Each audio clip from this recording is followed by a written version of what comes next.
Tomorrow in Ogdensburg, a group of former students from the academy at Ivy Ridge are holding a protest to draw more attention to their claims of abuse. Their demonstration follows the release of a Netflix documentary called The Program last month. It includes detailed testimony of physical, sexual, and mental abuse allegations, often with found documents as evidence. We talk with the filmmaker, a former student herself, and people in Ogdensburg who are reckoning with Ivy Ridge's legacy.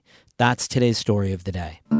Support for Story of the Day comes from Clarkson University, offering over 95 programs of study with campuses in the Hudson Valley, Central, and Northern New York. More at clarkson.edu. Hey, I'm David Sommerstein. It's Friday, April 26th. Coming up, an interview with Catherine Kubler, who directed the Netflix doc about Ivy Ridge.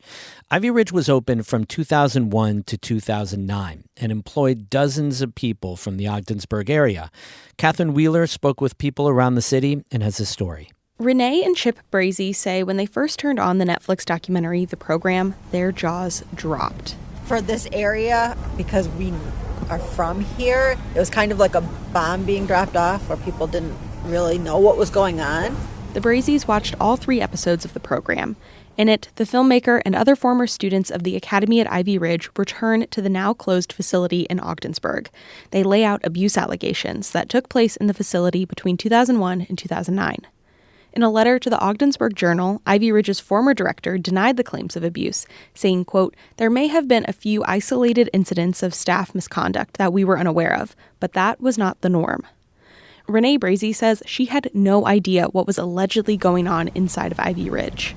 So people watching the documentary that don't live around here, yes, they're probably upset about it, but around here being a small community, you either know the people, the family of the, you know what I mean? So it was a big shock for people living here.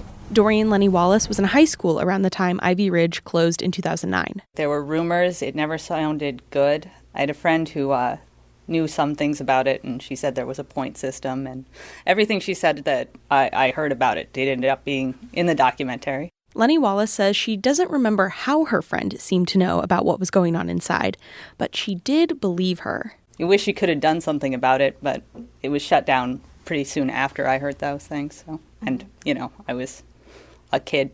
Renee Brazy says one thing people did know about Ivy Ridge, it was a source of a lot of jobs. At one point, Ivy Ridge had about 250 employees, according to the Watertown Daily Times. At the time, that was a place that hired a lot of people. And up here, that jobs were hard to come by and still are hard to come by. So places like that will hire a lot of people, that you look at it like that's a good thing, not expecting something like that to happen. For decades, Ogdensburg has been a city of corrections and mental health care. There were 2 state prisons and the St. Lawrence Psychiatric Center. Generations of families have worked in these institutions. Katie Maloney, who grew up in the area, says it makes sense that a boarding school for troubled teens would fit. I do feel like Ogdensburg positioned themselves throughout their existence from when I came around as, finding good jobs and employment and opportunities for people to stay here and raise their kids and do what they, need to do. And sometimes that did involve helping, working with the mentally ill or incarcerated individuals. St. Lawrence County legislator and Ogdensburg business owner Jim Reagan says he sees these jobs as a strength. He says the community has a long history of caring for people. We had 2 nursing homes to take care of the elderly. We had extensive programs to take care of developmentally disabled, and we welcome them into our communities at times when in many other communities they were seen as unacceptable people. So the notion that people in Ogdensburg, we're turning away and looking away and we're aware of this kind of behavior, I don't accept that. Reagan says the allegations about Ivy Ridge don't change the way he sees his community. He says now it's time for the justice system to step in. When crimes occur, they need to be investigated, they need to be prosecuted, laws need to be examined to determine whether or not there's a way to ensure that they don't happen again. St. Lawrence County's district attorney and sheriff's offices say they are investigating the allegations, and officials encourage former students who want to report abuse to contact their offices. Catherine Wheeler, North Country Public Radio in Ogdensburg.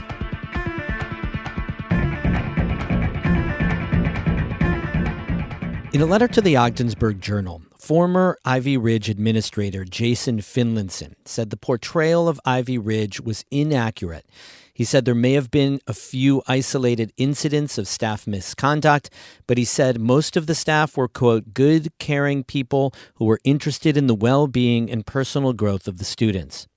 The documentary, The Program, paints a dramatically different picture, and it contains actual video and print evidence of the alleged abuse. That's because the filmmaker Catherine Kubler found it all at the site of the abandoned school. She says she first wanted to make this documentary back when she was a 15-year-old at Ivy Ridge in 2004. When you're a kid, you're still finding out about the world. I was like, well, no one told me that this could happen to you. Little jails for children that you don't even need to commit a crime or get a trial in jail, like in sentencing to go. You're just thrown in there and you don't know how long you'll be there. I was like, I don't think people know about this. I need to make them aware. So that's when I was like, as soon as I get out of here, I'm going to make a documentary and I'm going to expose all of this. Did you realize that you could walk right into the former building? You know, this is the abandoned building of the academy at Ivy Ridge here in Ogdensburg. In December of 2019 is when I first found out. What happened is my friend Molly, who is in the documentary with me, reached out to me on Facebook. And she was like, well, I don't know if you've heard, but the building has been abandoned and all of our files are still in it. She's like, I have your file. I can send it to you if you want, or I can burn it. I know a lot of people just want to forget about this part of their life and move on. And I was like, no, send it to me. You know, I've been trying to make a documentary about these places. Like, please send me my file. And I was like, I need to see this for myself. I had spent years pushing, trying to get this made. Now we would finally have the proof. And this was game changing. So my first trip back to the building was in February 2020. And it was so cold. I think I nearly got frostbite. I had to trudge through 2 feet of snow. But it was the most surreal experience. Considering how hard we tried to get out of the building while we were there, it's funny to think we'd be coming back. But we needed to find proof so that people would believe us. Because there are still kids trapped in these places. That's creepy. I never imagined they would just leave all the evidence just sitting there. It's so weird to find this stuff.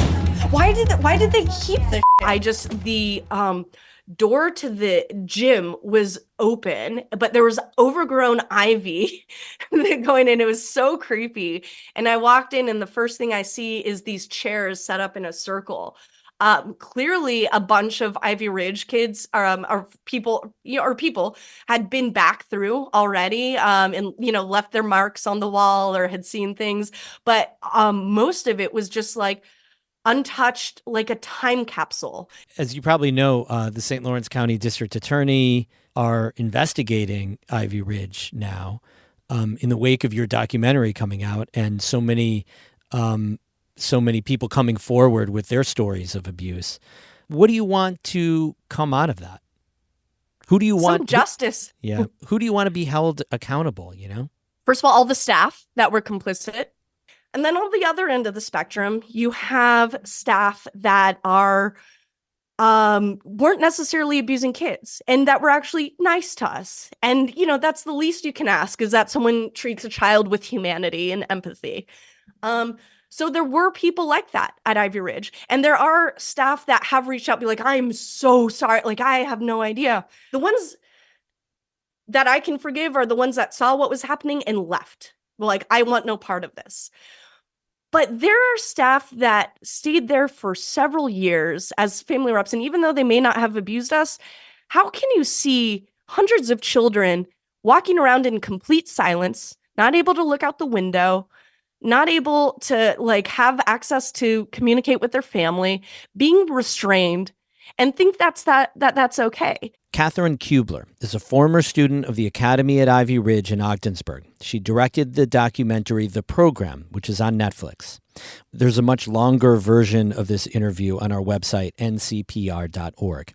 Music today by Eddie Lawrence of Moira and Raphael Weinworth Brown of Ottawa. Have a great weekend. I'm David Summerstein, North Country Public Radio.